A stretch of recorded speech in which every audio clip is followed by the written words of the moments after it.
Are you looking for a financial advisor in the greater Seattle area or the east side, like Bellevue, Kirkland, or Woodinville? We're going to talk a little bit today about what I think you should be looking for. My name is Scott Caulfield. I'm a CPA and a CFA charter holder, and I'm the founder of Sophos Wealth Management, which is a wealth management firm here in Woodinville, Washington. So I think there's a few things that you want to probably consider when you're looking for a financial advisor. The first is going to be experience and credentials. I think you want somebody who has experience, who's been in the industry a while, who's done some planning, who's done some wealth management, who's helped people move towards their goals. I'm very skeptical of people just right out of college without somebody looking over their shoulder or who just switched industries. And then I think as important, if not more so, are some of those credentials.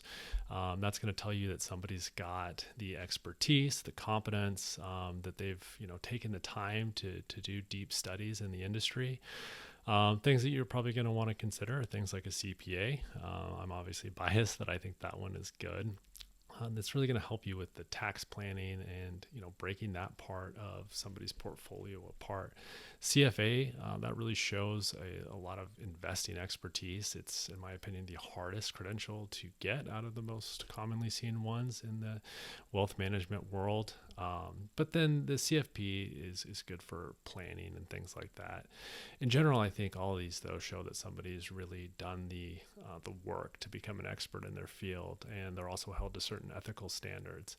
So I would strongly advise kind of looking for somebody who's got a credential like that. The next thing would be things like service and approach. So what kind of services does the advisor or the firm offer? Does it align with what you are looking for? So let's say you're a Amazon employee or Microsoft employee. Is your advisor familiar with your plan? Do they know about the RSUs, the mega backdoor Roth? Can they help you with ESPP and other things like that? I also think it's helpful to have somebody who, let's say in Washington, knows about estate planning. Are they familiar with the fact that the exemption is not portable, so that you're going to need to set up a trust, like a credit shelter trust, to go ahead and protect that tax exemption, and just things like that to make sure that you've covered your planning bases. And in terms of approach, I'm a little skeptical of a lot of professionals and their investing approach. I think most people would probably be better off just taking a low cost index approach. Far too often I just see 40, 50 stocks that more or less replicate the index, and I don't see the point. It's just kind of, I think, a sales approach recommended by a bank or brokerage firm. But I think when you're evaluating an advisor, you want to see, how do they go about the investing approach? Does it fit with your philosophy? I like to personally invest in individual stocks and bonds, and that's kind of been my background. And I do a lot of research and things behind that, and also tend to be somewhat conservative, thinking stocks, at least in this environment as of today, look a little expensive. So you'd want to get a feel for your advisor, and does the way they think about the investing world match with what you think would work for you? Another area to look at is fees and compensation. I think a lot of advisors in the past got a bad rep because a lot push inappropriate commission-based products that benefit the advisor, but not necessarily the clients. And you see a lot of that with these kind of variable annuity type products and things that just really don't make sense for clients. So, you want somebody who's hopefully fee only, very upfront about how they get paid, something you should be able to find on their website or through a conversation with the advisor.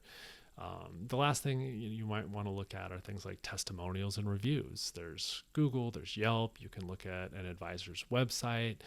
You might be able to talk to other clients of the advisors or centers of influence, like a CPA that who might be familiar with the advisor and their work. All these are great ways to get a feel for the advisor. And I think there's never been a better time to evaluate an advisor than today. Many advisors have websites with their blogs on them. They've got YouTube videos or podcasts, and all these things are going to help you kind of get an idea of how the advisor operates. Is this somebody you potentially be able to build rapport with? If you watch this video and think, oh my gosh, this guy's terrible, then maybe we would not be a good fit. Another thing you consider, a lot of advisors have like free initial consultations. That's something that I provide just to see if there is a good fit there.